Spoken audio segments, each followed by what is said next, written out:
Good morning to everybody, and it's a pleasure to be standing here before you with a full, not a full, but nearly half-full church. I know a lot of people are away and a lot of people are joining us from home as well, live streaming as we are still. But it's a pleasure to be able to speak to you and not just to look at Ralph, which is not a bad thing, but it's also good to see everyone's faces. So this morning, I'd like you to join me as we read from the Gospel of Matthew, chapter 2. We're going to read it from a very well-known passage, but we're going to share some thoughts on it and maybe something a little bit different that maybe we would have shared before. Matthew, chapter 2, I'm going to read verses 1 to 12. Now, after Jesus was born in Bethlehem of Judea in the days of Herod the king, behold, wise men from the east came to Jerusalem, saying, "Where is he who has been born, King of the Jews? For we have seen his star in the east and have come to worship him."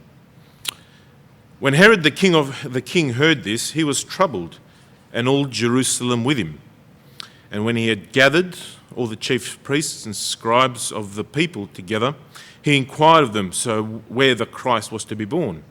So they said to him, "In Bethlehem of Judea, for thus it is written by the prophet, but you, Bethlehem, in the land of Judah, are not the least among the rulers of Judah, for out of you shall come a ruler who will shepherd my people, Israel." Then Herod, when he had secretly called the wise men, determined from them what time the star had appeared. And he sent them to Bethlehem and said, "Go and search carefully for the young child. When you have found him, bring back word to me, that I may come and worship him also." When they heard the king, they departed, and behold, the star which they had seen in the east went before them till it came and stood over where the young child was. When they saw the star, they rejoiced with exceedingly great joy. And when they had come into the house, they saw the young child and Mary his mother, and fell down and worshipped him. And when they had opened the treasures, they presented gifts to him of gold, frankincense, and myrrh. Then, being divinely warned in a dream that they should not return to Herod, they departed for their own country another way. Have you ever noticed how life doesn't always turn out the way that we carefully plan it to? Sometimes circumstances don't always follow our plans. And as we're sitting together on the last Sunday morning of 2020, we look back at a year that 12 months ago, this time in 2019, none of us would have imagined in our wildest dreams. Curfews, lockdowns, social distancing, masks, many of these things are still with us. And amazingly, not being able to come together as we are now as a church. I remember when the first lockdown was announced, the furious phone calls between a few of the preachers and some others from church, when this hard lockdown was announced, wondering how on earth will we meet as a church? How are we going to look after our spiritual needs? The uncertainty, until, of course, Ralph and some others entered the scene with a complete and comprehensive plan of what we're going to do, and thank goodness for them, we were able to meet, though remotely. I remember driving to our studio in North Melbourne one Sunday morning with my permit in my seat, allowing me to be more than 5 kilometres away from home, alongside our COVID safe plan as to how we're going to meet in the studio even, so that we don't have to interact with each other. Driving through the city as I came in, completely deserted. You could shoot a cannonball down King Street and it wouldn't hit anyone or anything. And I remember driving past, and I went past Flagstaff Gardens and saw police officers and soldiers patrolling the street. And thinking, is this Melbourne? Where am I? For all intents and purposes, I could be in Beirut, for all I know. all the plans that we had for 2020, expectations, our travel plans, business ventures, our weddings. Even many of you had funerals and you grieved alone, looking at a video screen of your loved one. All these were littered around us like ruins. And as I was thinking about this morning's message, I've been thinking about these three wise men, the Magi. And following on from Andrew's sermon last Sunday morning, and actually you would also remember there's a lot of talk about the convergence of, I think it was Saturn and Jupiter last week, and they were calling it the Christmas star. It comes, last time it appeared was 400 years ago. Next time I think it's going to be another 800 years, so obviously once in a lifetime thing. You know, many were talking about the Christmas star, and I thought to myself, I started thinking about these Magi and their experience. These wise men had spent around 2 years following our star, as we saw in verses 7 and also in verse 16. So up to 2 years. We don't know exactly for how long. But it was up to 2 years because Herod killed every child under 2 years old in that area. To follow this star, they had left home family. They had left home their maybe commitments. They had left the country. They had become pilgrims, these Magi. And along the way, from where they came, they no doubt faced perils and obstacles. They found themselves in the presence of a king, King Herod. They were an impressive group because, as commentators say, and as we read in verse 3, all Jerusalem was troubled at their presence. And there wouldn't have been just three of them. We know that, in common sort of, storytelling about Christmas, they talk about the three Magi.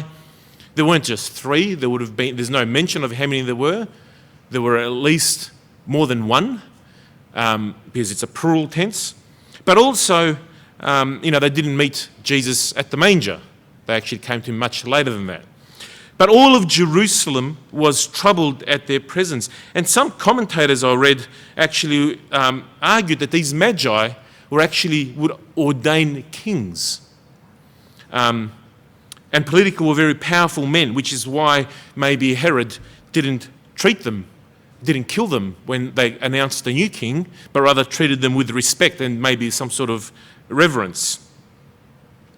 So our texts call these men the wise men, and we also know in the Greek they're called the Magi, and I will use this term to refer to them interchangeably.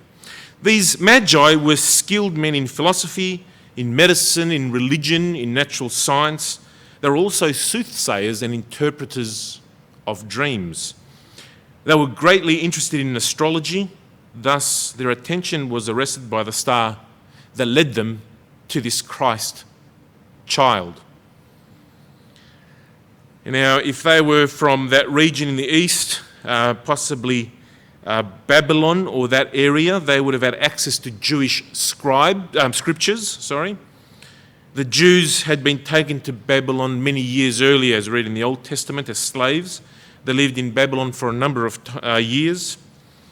And whilst they were there, several rose to prominence, including Daniel, Shadrach, Meshach, and Abednego. Daniel wrote a lot about the coming of the Lord whilst he was living in Babylon. And the prophet Ezekiel wrote his book whilst people were living in Babylon. Several of the Psalms were written by exiles in Babylon. So as a result, these learned men would have known about the prophecy in Numbers chapter 24, verse 17, which says, "There shall come a star out of Jacob, and a scepter shall rise out of Israel." So this teaches us that these Magi were on a spiritual journey as well. I have no doubt that they were moved to go to Bethlehem by the Spirit of God. He impressed upon their hearts the truths of the words that they had read, the prophecies they had studied, and they were led to go and find the Lord Jesus. So what has this got to do with what I was saying at the start about the difficulty that we've had which wasn't what we expected. So when they finally arrived at the destination, they find the star that they had been following, stops over a humble house instead of a royal palace. These men probably dreamed of finding the Messiah, the new king, in a palace, and that probably explains their going to Herod's palace in the first place. I'm sure at least they would have expected some luxury and a nice home, if not a palace. But what they found did not match their expectations. They found the King of Kings in the home of a peasant. Probably nothing more than a shack. No doubt their expectations were somewhat confused, maybe shattered. Yet amidst that rubble of their confusion, these wise men found some things in that humble setting that changed their lives. Sometimes life has a way of shattering our dreams and destroying our hopes and plans. And that was certainly the case for many of us in 2020. I want us to look at this text and the response of the Magi. I want us to learn from this passage what to do when you are following a star and you end up in a shack. These men had travelled many miles to find this newborn king, this small child. They had travelled through deserts, crossed mountains. They would have forged rivers, endured hardships and faced bandits, all for the sake of finding the king to worship. Yet, they found more than that. They found Jesus, and what they would find would be worth all the trials and hardships they went through. It isn't what they had expected, but they came to worship, and worship they did. They saw God in that little house, in that shack, and they saw God in Jesus. When life shatters your dreams, when you are thinking you're in your final year of year 12, and all of a sudden you find yourself struggling to motivate yourself studying from home, when you had plans for your business, for your career, and it's crumbling around you, when you had plans for your friendships, for your marriage, and you're struggling to even do that, your first duty is to find the Lord. If you are His, then nothing can happen in your life that is not from Him, that He has not allowed. We see that in Job chapter 1, where Job's life fell apart, yet God was still in control. In the midst of the world falling apart around you, be certain that if you are in the center of God's will, through all the uncertainties that are happening, then you will be sure that He has you in the palm of your hand. In Isaiah chapter 49, we read, "But Zion said, 'The Lord has forsaken me, and the Lord has forgotten me.' But the Lord replies, 'Can a woman forget her nursing child and not have compassion on the son of the womb? Surely they may forget even, but I will not forget you. You see, I have inscribed you in the palm of my hands.'" When you want to remember something, you want to quickly jot down a phone number or something important that you don't want to forget, you write it in the palm of your hand, because it's always going to be there. You're always going to see it. And that's what God has done with us. We're in the palm of His hand. And when your star leads you to disappointment and to a shack, and it's not what you expected, remember that God is doing a number of things in your life. He's trying to instruct us, to reveal himself to us in a new way. He's trying to correct us. In Hebrews chapter 12, verse 6, we read, "For whom the Lord loves, he chastens and scourges every son whom he receives."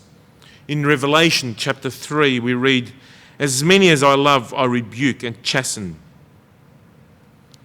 And as I said, he's trying to instruct us.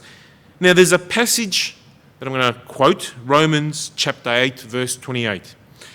"And we know that all things work together for good to those who love the Lord, to those who are called according to his purpose." This is not a flippant throwaway verse to quote in a feel-good Instagram post. Many people use this verse and don't realize what it really means. As I said, this is not a flippant verse to explain away why we're having trouble in our lives. This verse should bring fear and trembling into our hearts because there's a number of caveats attached to it. Let's read it carefully. All good things work for good, so even bad things work for good to those who love God, to those who are called according to his purpose. We need to be in the center of God's purpose for verses like this to be relevant in our lives. And it in no way excludes us from pain and hardship and hurt in this life. In John chapter 6, we read of the story of Jesus feeding the 5,000 on the waters with the storm, where there was a lot of fear. And then even when Jesus appears, I think it's a ghost. If the disciples had never faced any of these things, hunger, fear, uncertainty, the storm, they would not have known what Jesus can do for them through it all. Even the men of Samaria believed because of what they had experienced. God can use these circumstances in our lives. God can use these circumstances in our lives to be able to help us to grow, to trust in him. And he's trying to mold us in his image to perfection. He uses these circumstances so that he can mold us into a vessel that he can use for his service. Look at Moses. He could not have led Israel for all those years until he first led those sheep in the desert. He spent 40 years in the desert learning to lead sheep before he was ready to lead a nation. And that is the essence of Romans 8:28. And we know that all things work together for good to those who love God and to those who are called according to his purpose. It's pain and loneliness and wandering in the desert places of your disappointment until God works it for your good.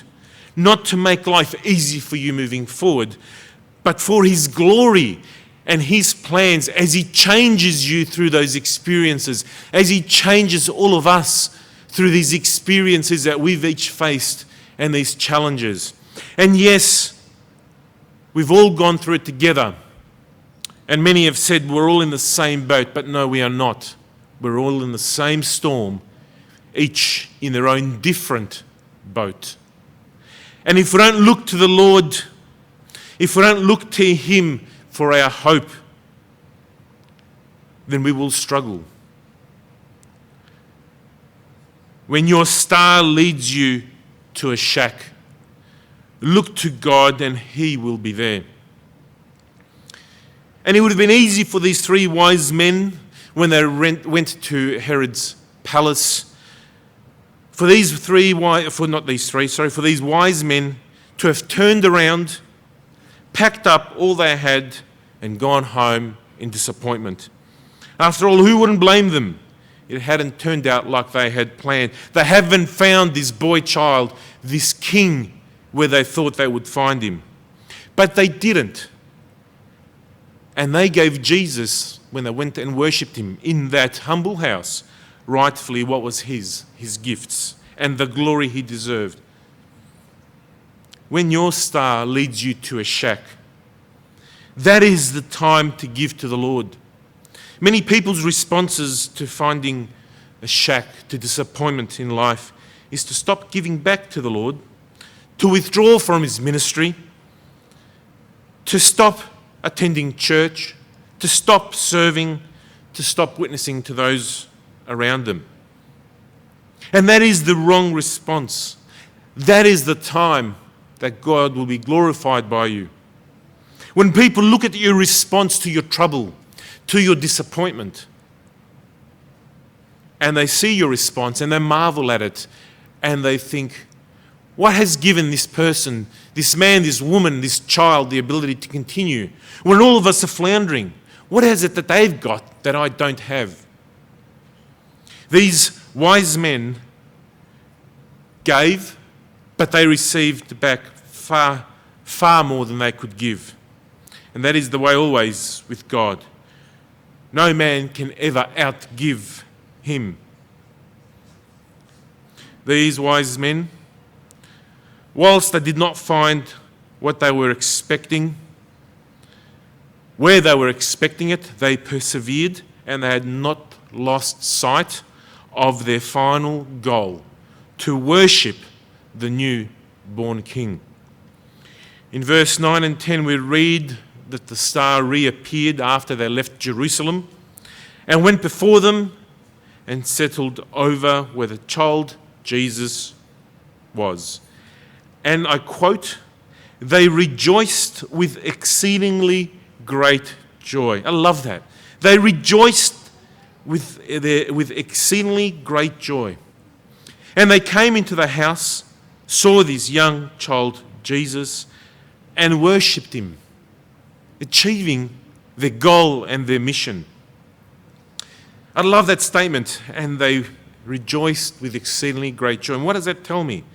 It tells me that if I fix my eyes upon Jesus, if I continue to seek him in my life, regardless of the disappointments, regardless of the suffering along the way, there will come a time when, if I remain faithful, that I too will reach the point where I will rejoice with exceedingly great joy. That time may be in my lifetime, for as long as God allows me to be on this earth. Or, conversely, it may be when I enter eternity. But I know this, as Job proclaimed in chapter 19 of Job, that come what may, whether it be illness or death or famine or pain or sorrow or financial ruin or pandemic or disease or whatever else life throws at me, that I too will one day rejoice with exceedingly great joy. For I know, Job says, that my Redeemer lives, and he shall stand at last on the earth, and after my skin is destroyed, this I know, that in my flesh I shall see God, whom I shall see for myself, and my eyes shall behold and not another. And I go back to what we just heard about the magi, and I will rejoice with exceedingly great joy. The key point in all this is that my Redeemer lives. And the key message of Christmas still remains the cross. Jesus did not come to create a holiday.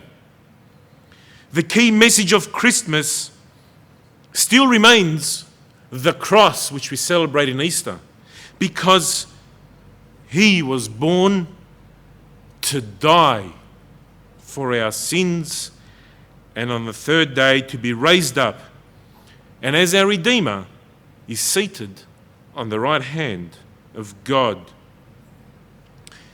When our star leads to a shack, we can expect to find God's grace in that hour of need.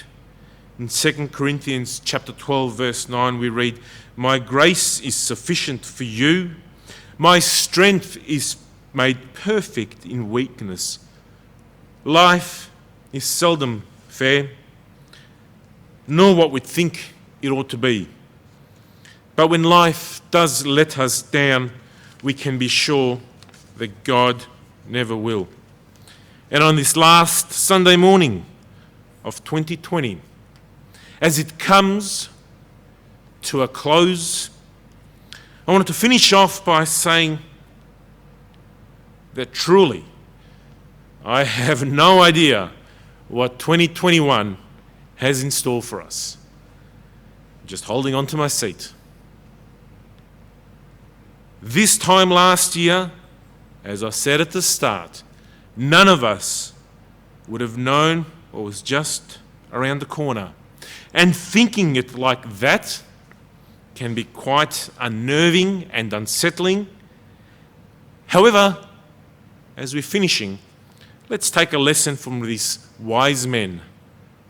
When our life falls apart, when we end up in circumstances far from where we imagined we could possibly be, we can expect God to provide leadership and guidance for us, to minister to us, as John 16:13 tells us. However, when He, the Spirit of truth, has come, He will guide you in all truth. So as God's children, we are never alone, never without recourse. He will always be by our sides through the struggles of life, as He's been through the struggles of 2020 and into 2021 and beyond. And as we read in Deuteronomy chapter 31, verse 8, the Lord, He is the one who goes before you. He will be with you. He will not leave you nor forsake you. Do not fear about 2021, nor be dismayed, for I am with you always. And finally, will it get better? Maybe it actually will. However, even if it doesn't, this Christmas season, let us remember that the magi came to worship, who was born and was in that shack, and who was born not for a holiday season, but to die on a cross and rise from the dead, so that I and you can have a Redeemer, so that all of us can have the assurance that in my flesh I shall someday once again see God. May God bless us. And as we finish off this service in what has been a surreal year, may God bless us and keep us safe during the holiday season until we meet again in 2021. Thank you.